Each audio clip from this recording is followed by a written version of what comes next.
Sir हाँ sir बताओ। Valency factor क्या है? हाँ अब वही बता रहा हूँ, इसीलिए तो ये हटाया कोर्स से।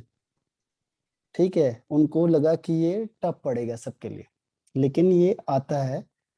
और ये आपने रिडॉक्स में पढ़ा होगा, एन फैक्टर या वैलेंसी फैक्टर। ठीक है, इसको फिर मैं बता देता हूँ आपको।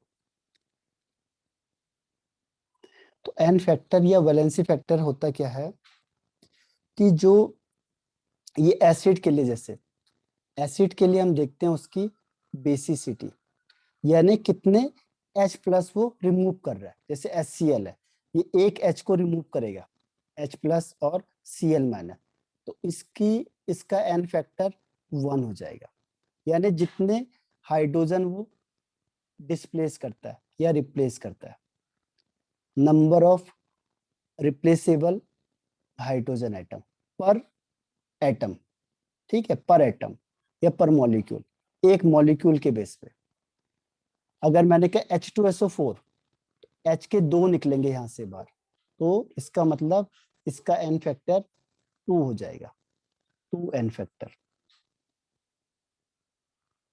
अगर मैंने कहा HNO3, तो HNO3 में एक H प्लस होगा और एक NO3 होगा, इसका मतलब एन फैक्टर 1 हो जाएगा। ठीक है, थोड़ा इसमें एक्सेप्शनल केस आता है, वो आप पी ब्लॉक में पढ़ोगे, जैसे S3PO2, S3PO3 और S3PO4, बस यही एक्सेप्शनल है। बाकी जितने हाइड्रोजन होंगे वो निकलते ही है। और यहाँ पे क्या होता है, P डबल बॉन्ड O, एक OH होता है, बाकी H और H होता है। तो इसमें एक OH होता है, तो इसका एन फैक्टर 1 होता है। यानी ये H निकल सकता है। जो H डायरेक्ट P से कनेक्ट है वो H नहीं निकलता।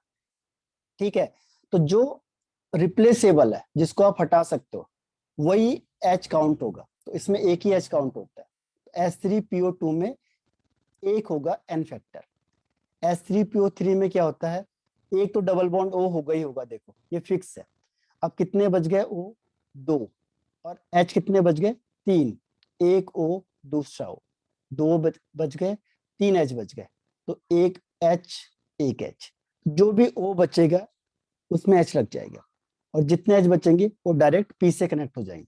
अब इसमें 2 OH हैं, यानी ये H आराम से निकल सकता है, तो इसका एन फैक्टर 2।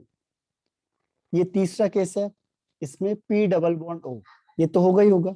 अब 3 H हैं और 3 O बच गए, क्योंकि PO4 है, तो क्या होगा, एक OH, दूसरा OH और तीसरा OH, तीनों के तीनों OH होंगे, यानी इसका एन फैक्टर 3 होगा। तो जितने H प्लस रिलीज होंगे। ठीक है, एसिड के केस में क्लियर है। Yes sir. बेस के केस में क्या होता है, जितने OH होते हैं, जैसे मैंने कहा NaOH, एक फिर से OH है। रिपीट कर दो। बेस का मतलब उसकी एसिडिटी, एसिडिटी मतलब number of replaceable replaceable OH minus ion पर मॉलिक्यूल, वो हो गया उसका क्या, एन फैक्टर। जैसे मैंने कहा NaOH, NaOH में एक OH है, तो उसका एन फैक्टर क्या हो जाएगा, 1। जैसे मैंने कहा BaOH का होल ट्वाइस, तो इसमें कितने OH हैं, 2, 2 तो इसका एन फैक्टर 2 हो 2 जाएगा, है ना। जैसे मैंने कहा AlOH का होल थ्राइस, तो इसमें कितने OH हैं, 3, तो उसका 3 एन फैक्टर 3 है। 3। एसिड बेस के लिए क्लियर हो गया। सर एसिड के लिए H देखेंगे। हाँ, और बेस के लिए OH। OH। हाँ, ठीक। अब क्या होता है, सॉल्ट आ गया। सॉल्ट मतलब मैंने कहा Na2SO4 या MgSO4 या Na3PO4, ये सॉल्ट आ गए। तो हम सॉल्ट में कैसे देखेंगे। ठीक है, तो सॉल्ट में देखने का तरीका क्या है, जितना टोटल पॉजिटिव चार्ज होगा, टोटल पॉजिटिव चार्ज, या फिर टोटल नेगेटिव चार्ज, जितना टोटल पॉजिटिव चार्ज होगा या टोटल नेगेटिव चार्ज होगा, वो क्या हो जाएगा, सॉल्ट हो जाएगा। अब देखो यहाँ Na में एक प्लस है, लेकिन 2 Na है, यानी टोटल प्लस हो गया +2। ये SO4 में कितना माइनस होता है? 2 माइनस होता है। तो इसका Na2SO4 का n फैक्टर 2 होगा, n फैक्टर। ठीक है, तो जब भी सॉल्ट होगा यानी एसिड को बेस को मिला के जो सॉल्ट बनेगा उसमें, जैसे Mg है, Mg का आपको पता है 2+, SO4 का 2-, कोई भी एक ले लो आप, तो इसका n फैक्टर भी 2 होगा। अब ये देखो Na3, तो Na का 1 होता है लेकिन Na के 3 है, 3 हो जाएगा।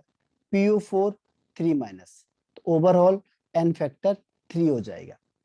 ठीक है, तो जब भी सॉल्ट होगा तो उसमें ओवरऑल मत देखना, क्या देखना है कि जितना पॉजिटिव चार्ज होगा टोटल, या फिर जितना नेगेटिव चार्ज होगा, क्योंकि जितना प्लस होता है उतना ही नेगेटिव होता है, तभी तो न्यूट्रल है।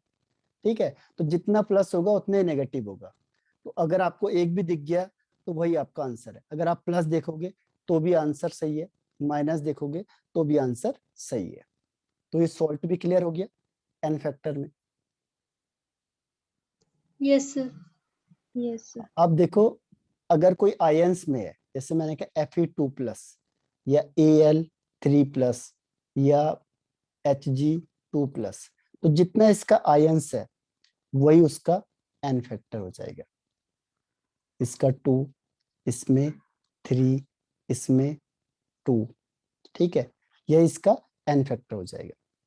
तो एन फैक्टर मतलब इसमें जितने इसने इलेक्ट्रॉन क्या किए, लूज किए, या जिसने गेन किए, वही उसका एन फैक्टर। जैसे Cl- है तो आप समझ जाओगे एक इलेक्ट्रॉन गेन किया, एन फैक्टर 1। -1। हाँ, 1 मतलब प्लस में आएगी ना वैल्यू तो। यस, ठीक है, तो ये एन यस सर। फैक्टर हो जाए। तो ये बहुत टफ पड़ता है, नीट वगैरह में क्वेश्चन बहुत आता है, और आपको क्लास 11 के रिडॉक्स चैप्टर में बताया जाता है। तो अभी ऑफलाइन हुआ होगा तो आपको पढ़ाया होगा सर ने, लेकिन आपने ध्यान नहीं दिया होगा। तो वहां पे ये एन फैक्टर होता है रिडॉक्स में, जब ऑक्सीडेशन स्टेट बताते हैं तो वहां पे ये भी आता है। ठीक है, और इक्विवेलेंट वेट ये सब आते हैं वहां पे। तो क्लियर हुआ? Yes sir. अब इससे क्या होगा, देखो अब शॉर्टकट तरीका मैं आपको बता देता हूँ। नॉर्मेलिटी के लिए शॉर्टकट तरीका क्या है? नॉर्मेलिटी के लिए जो भी मोलैरिटी है उसको एन फैक्टर से मल्टीप्लाई कर दो, बस वो नॉर्मेलिटी आ जाएगी। ठीक है, ये कैसे आया देखो, इस फॉर्मूले को मैं बता देता हूँ। जितना भी मोलैरिटी है उसको एन फैक्टर से मल्टीप्लाई कर दो, तो मोलैरिटी तो आप निकाल लोगे। ठीक है, उसमें एन फैक्टर देखो, जितना उसका एन फैक्टर होगा उसको मल्टीप्लाई कर दो, तो वही नॉर्मेलिटी आ जाएगी। ये आया कैसे देखो, नंबर ऑफ ग्राम इक्विवेलेंट, ठीक है, upon volume, volume in litre. तो ये उसमें भी था वॉल्यूम इन लीटर, बस यहाँ पे चेंज है। तो number of gram equivalent weight का मतलब क्या होता है? Given weight upon equivalent wait और इनटू वॉल्यूम। ठीक है, ये हो गया सेकंड स्टेप में। फिर मैंने इक्विवेलेंट वेट को चेंज किया किसमें? मोलर मास में। तो equivalent weight, weight upon equivalent weight का मतलब molar mass upon n factor. ठीक है, इनटू वॉल्यूम। अब एन फैक्टर अपॉन में है तो ये ऊपर चले जाएगा। ठीक है, तो क्या होगा देखो, weight into n factor upon molar mass into volume. ठीक है, अब ये लीटर है, अगर ये ml में होता तो यहाँ 1000 से मल्टीप्लाई कर देते हम। तो ये देखो, ये किसका फॉर्मूला हो गया? मोलैरिटी का। तो मोलैरिटी का फॉर्मूला हो गया और एन फैक्टर से मल्टीप्लाई करना। तो नॉर्मेलिटी को हम इजी में क्या कर सकते हैं, मोलैरिटी निकालो और एन फैक्टर चेक कर लो, उससे मल्टीप्लाई कर दो, बस वो नॉर्मेलिटी आ जाएगी। ठीक है, और एक ग्राम इक्विवेलेंट है, यानी जहां पे भी ग्राम इक्विवेलेंट वेट वर्ड होगा यूज होगा, उसका मतलब क्या हुआ, वहां पे नॉर्मेलिटी है। ठीक, और एक यस इक्विवेलेंट सर। वेट पे क्वेश्चन आता है, इक्विवेलेंट वेट पे। जैसे उसने दे दिया आपको क्वेश्चन Na2SO4, इसका इक्विवेलेंट वेट बताओ। ठीक है, इक्विवेलेंट वेट, तो अभी मैंने कहा था equivalent weight is equal to क्या होता है, जितना उसका मोलर मास होगा अपॉन एन फैक्टर। अब मोलर मास निकालना है, देखो Na का 23 होता है, सल्फर का 32 होता है, ऑक्सीजन का 16 होता है, तो ये 2 से मल्टीप्लाई हो जाएगा, ये तो 32 रहेगा और ये 4 से मल्टीप्लाई हो जाएगा, तो 23 टू द 46, 32, 64, 2 और 14, 142 हो गया, तो 142 अपॉन, अब देखो इसमें टोटल +2 चार्ज है, इसमें टोटल -2 चार्ज है, डिवाइडेड बाय 2 यानी 71। तो ये इक्विवेलेंट वेट कितना होगा इसका 71। अब मोलर मास कितना होगा 142। ठीक है, तो ये चीज आएंगी आपके पास बीच बीच में। तो इक्विवेलेंट वेट हो गया और ग्राम इक्विवेलेंट वेट अलग हो गया, नॉर्मेलिटी अलग हो गई। ठीक है, तो ये इतना कॉम्प्लिकेटेड था, तो सीबीएसई ने इसे हटा दिया है, लेकिन इसके कई क्वेश्चंस हैं जो बीच बीच में आते हैं, इक्विवेलेंट सॉरी इलेक्ट्रोकेमिस्ट्री में आएंगे और दूसरे चैप्टर में आ सकते हैं, तो थोड़े बहुत इसमें आते हैं। तो समझ में आया ये? Yes sir, yes sir. तो ये आपका नॉर्मेलिटी का पूरा हुआ। इसमें बाकी के फॉर्मूले सेम होते हैं, देखो जैसे मैंने कहा ऑन डाइल्यूशन, ये आपको प्रैक्टिकल में काम आएगा, जब आप प्रैक्टिकल करोगे ना तो उसमें नॉर्मेलिटी काम आती है, बाकी नहीं आते। ऑन डाइल्यूशन में यही होगा N1V1 = N2V2, यही फॉर्मूला आप लगाओगे किसमें, जब आप टाइट्रेशन करोगे। ध्यान रखना, जब आप प्रैक्टिकल करोगे क्लास 12 के टाइट्रेशन में, तो आप ये वाला फॉर्मूला यूज करते हो।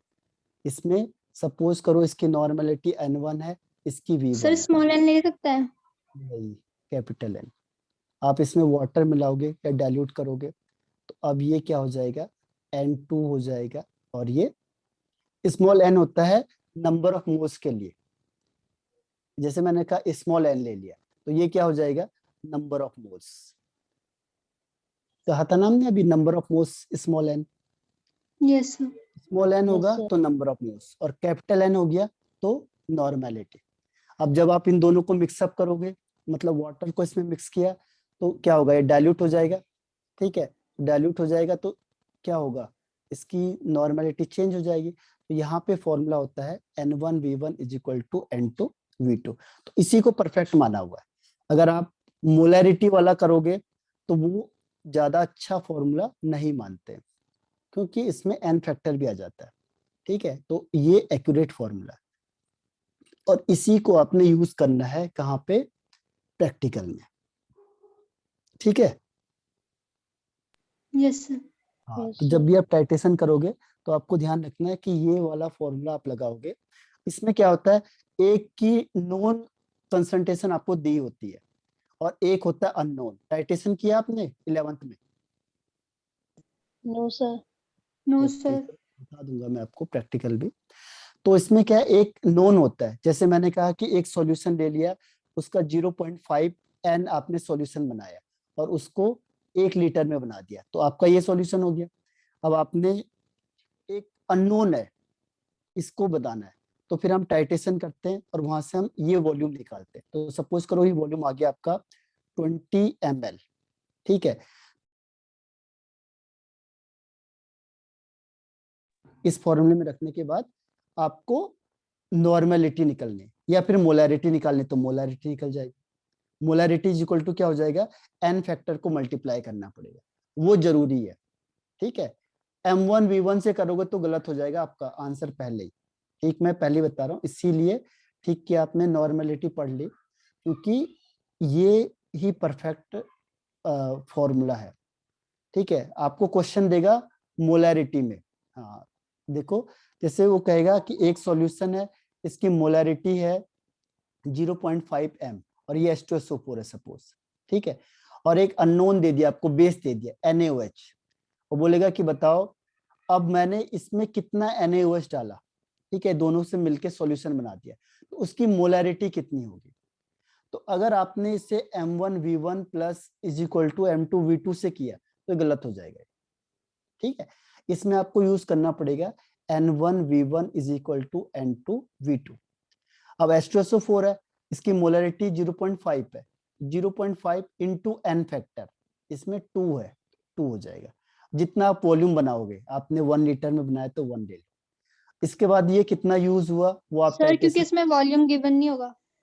वॉल्यूम ये वाला तो खुद बनाओगे ना, एक तो स्टैंडर्ड है जो आप खुद बनाओगे।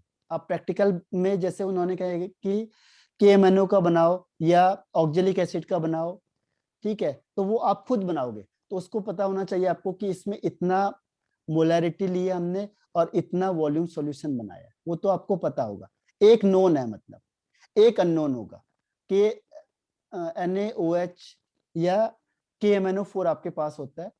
आपके पास देखो क्या होता है, KMNO4 होता है और दूसरा होता है यहाँ पे ऑक्जेलिक एसिड, ठीक है। तो आपके पास जो ऑक्जेलिक एसिड होती है वो नोन होती है, इसमें आपको मोलैरिटी भी पता होगा, वॉल्यूम भी पता होगा। और ये अननोन होता है, इसकी ना तो आपको मोलैरिटी पता होगी, वॉल्यूम आप टाइट्रेशन से निकाल लो, ठीक है। तो अब हम क्या करते हैं, अगर मैंने यहाँ पे M1V1 वाला फॉर्मूला लगाया तो गलत हो जाएगा, ठीक। आपने लगा कि मोलैरिटी है, वॉल्यूम है, तो यही फॉर्मूला मैं लगाऊंगी तो गलत हो जाएगा।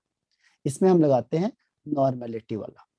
तो नॉर्मेलिटी में क्या होता है, कितने इलेक्ट्रॉन ट्रांसफर हो रहे हैं, यानी एन फैक्टर। एन फैक्टर मतलब नंबर ऑफ ट्रांसफर इलेक्ट्रॉन पर मोल, तो वो भी हमें इसमें लिखना होता है।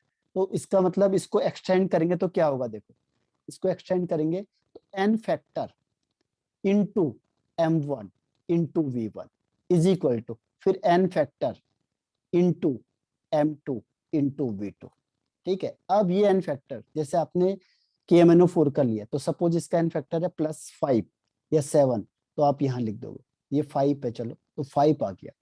ये आपको पता है, ये भी आपको पता है, तो एक नोन होगा, एक अननोन होगा।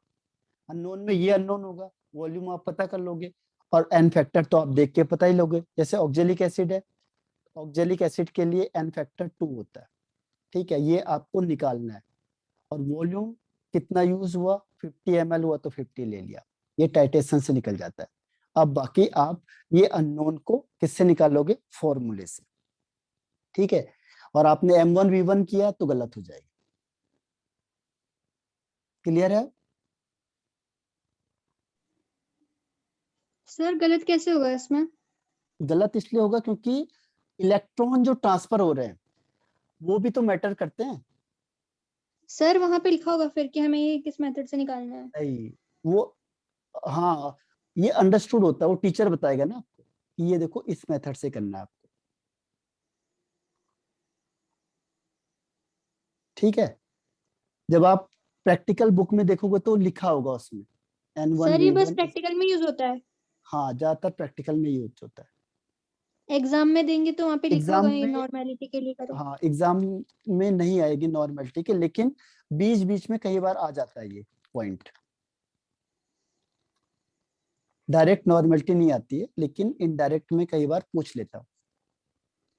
आगे मैं यस। बताऊंगा जब इलेक्ट्रोकेमिस्ट्री पढ़ाऊंगा या और चीजें आएंगी, तो वहां पे मैं आपको बताऊंगा कि इनडायरेक्टली कैसे आता है, ठीक है।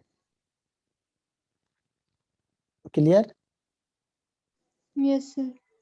तो आज के लिए इतना ही बहुत है, तो टॉपिक आपका खत्म हो गया है। अब हम नेक्स्ट टॉपिक पढ़ेंगे कल से, ठीक है। और मैं आंसर की भेजता हूँ आपको, आप टैली करो आपके कितने आंसर सही हैं और कितने गलत हैं।